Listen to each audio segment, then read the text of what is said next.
it is Vlogmas Day 3. It is Fitmas Day 3.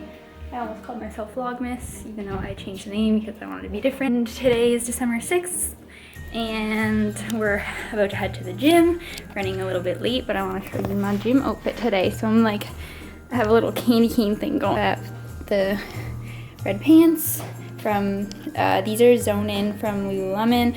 I like how they're high-waisted, and because I don't feel so weird wearing a crop top. This crop top is from H&M. It's just cotton, and I'm prepared to sweat through it for leg day. I just spent the last 10 minutes trying to get this background in position so they could see the cute little stockings, and I could sit down and not be completely in pain because my legs are so sore. I was trying to kneel down on my legs and it wasn't happening. So I wanted to do a commentary for you guys for my heavier lower body day for a while now. It's something that I do 1 to 2 times a week, depending on how sore I am from the previous one. And yeah, I've been doing this routine pretty well the same for the last several months. So first I started with my usual 5x5 squats.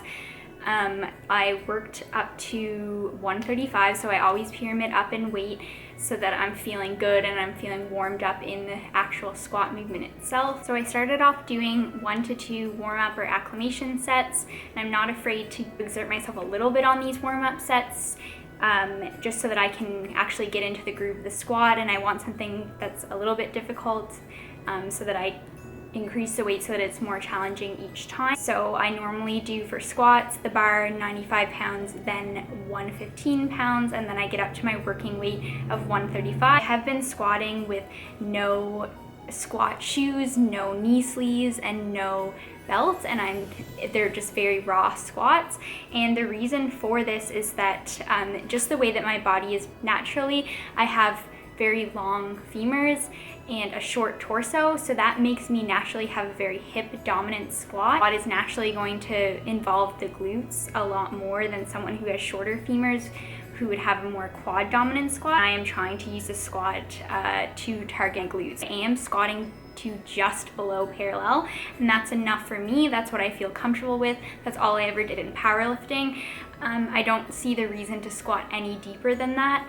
If you want glute involvement, honestly, leaning forward a little bit more in your squat or doing good mornings or doing other glute isolation exercises like hip thrusts are probably going to benefit you a little bit more than dropping extremely low in your squat.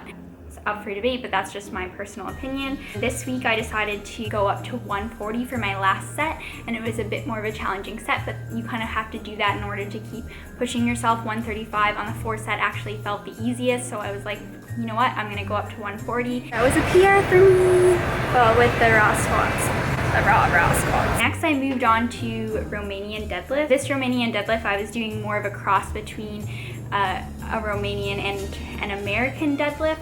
So an American deadlift is coined by Brett Contreras. He designed the exercise. His purpose was to make a more glute dominant stiff leg or Romanian style deadlift. This is something that I incorporate into my glute building programs that I design for my athletes. I like to use it in my program as well. So in the last vlog you would have saw that I did just the regular Romanian deadlifts, and when you do the regular Romanian deadlifts to target hamstring, you're anteriorly tilting your pelvis so that you're taking the glutes out of the movement.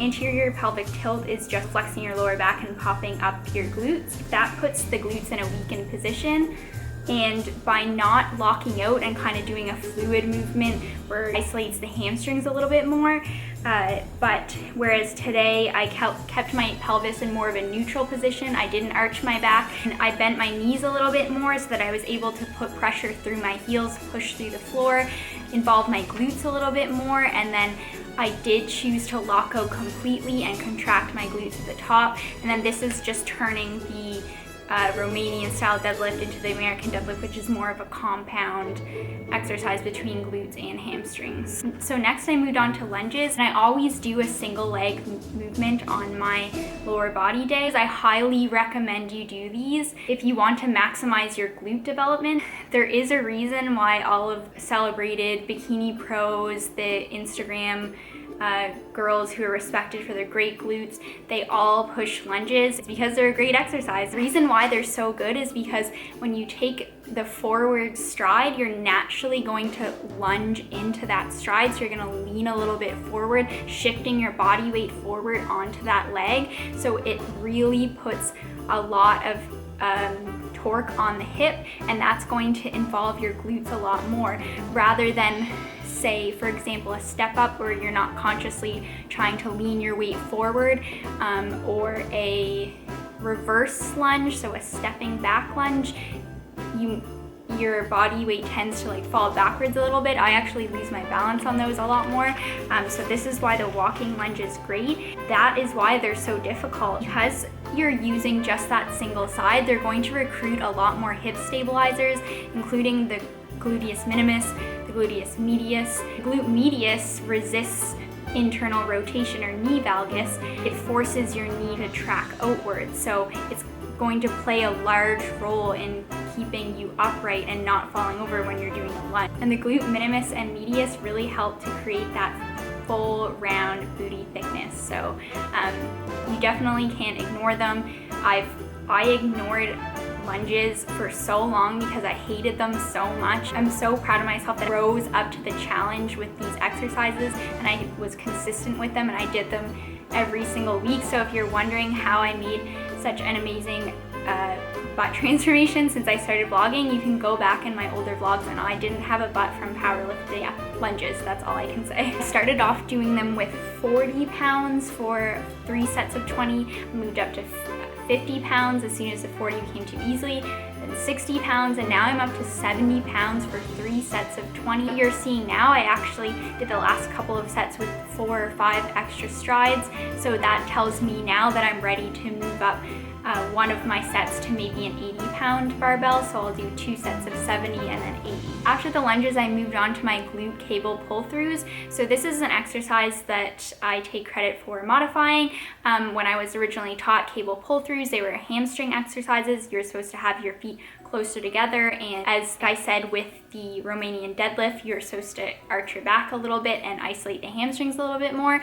But how I turn this into a glute exercise is by widening my stance, keeping a neutral pelvis and a neutral spine, and sitting back into the movement rather than keeping straighter legs. So I bent at the knees and I sit back into the cable. I push through my heels and I contract my glutes before I even start to move. So glutes are turned on before the cable starts moving and I start locking out, and they stay on all the way and they contract the hardest right at the lockout. If you've noticed, I don't do hip thrusts. Cable glute pull-throughs are my alternative to hip thrusts. They work great as an alternative exercise because you walk out far enough, the line of pull directly opposes the hip extension force that can be created by your glutes, just as in the hip thrust. The cable pull-throughs trump the hip thrust because, one, you get a larger range of motion, so you get a greater degree of hip flexion. You're able to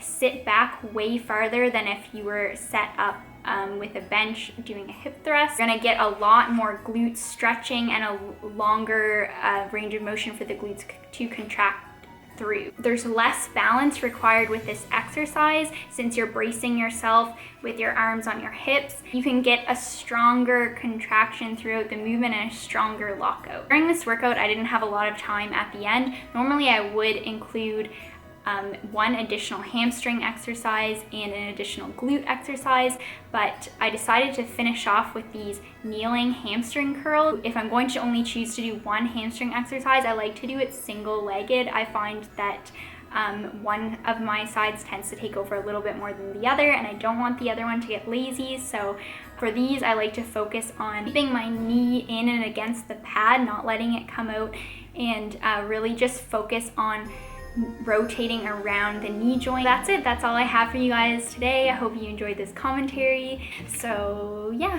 if you enjoyed the video so far, please give me a thumbs up. It really helps me out with the whole YouTube thing. So yeah, thank you again for watching. Okay, bye guys. Hey guys, so I got my post-workout meal here. Really hungry. I was like shaking during that workout. I'm gonna film a commentary for that later. But for now, I'm gonna show you my food. So it's not the prettiest, so prepare. But yeah, hate it, brown food. I do have this fruit on the side though. So these clementines, oh, they're so good right now. Yeah, so I have 90 grams of brown rice. This is the rice that we use. I had 1 serving, so 90 grams of that. And then I have 90 grams of cooked chicken breast that I just shredded and put on top. And then for flavor, I have this Indian korma cooking sauce. And yeah, it's delicious. It just adds kind of like a spice to it being too overpowering. As you can tell, we use a lot of Blue Menu stuff. It's great. So I'm gonna finish off my meal with something really exciting. Sorry. Yeah, I bought these at the grocery store because I just couldn't resist. I bought the white ones first and then I wanted the chocolate ones after. They're so good. Aww. And they're covered in chocolate, so I mean, that's pretty good. 200 calories. Look how cakey and delicious that is. It smells like birthday cake. They're that good. They deserve a raving review.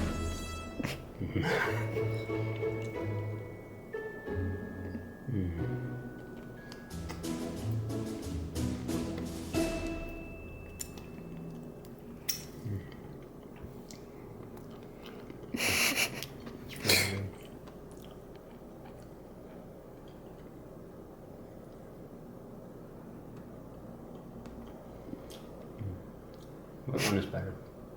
Yeah, the white one's better in my opinion too. This one's just like brownie. Yeah, but it's kind of tastes like chocolate cake. It's good. It does taste like chocolate cake, yeah. The sprinkles on the white one though. The sprinkles on the white one are just like, I just can't. Actually quite full.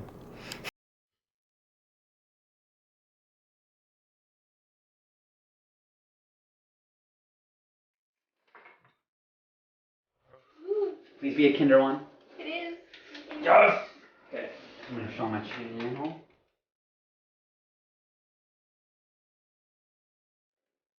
That view.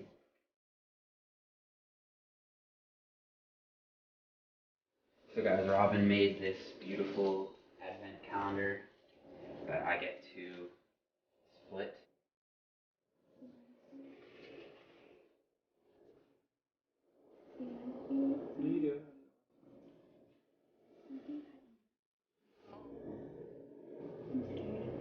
No one acts phenomenal.